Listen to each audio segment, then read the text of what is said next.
umepita njia iliyo umepita wapi, lakini umepita njia. Lakini njia inayotakiwa tuifahamu asubuhi ya leo ni ile iliyokuwa kweli, tena pamoja na kweli ina uzima. Amen. Amen. Ina uzima.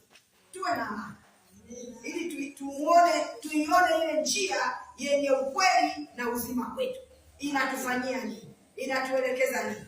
Napenda tuangalie maandiko matakatifu katika Injili ile ya Yohana Mtakatifu sura ile ya 14 aya ile ya 4 na ya 6. Bwana Yesu asifiwe.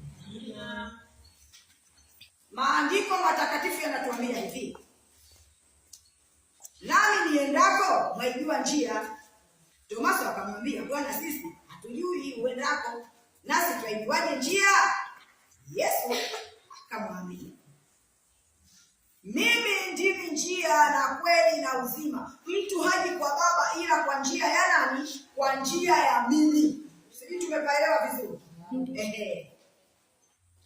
Yesu anawaambia wanafunzi wake kwa kitu ambacho ana uhakika alisema nao.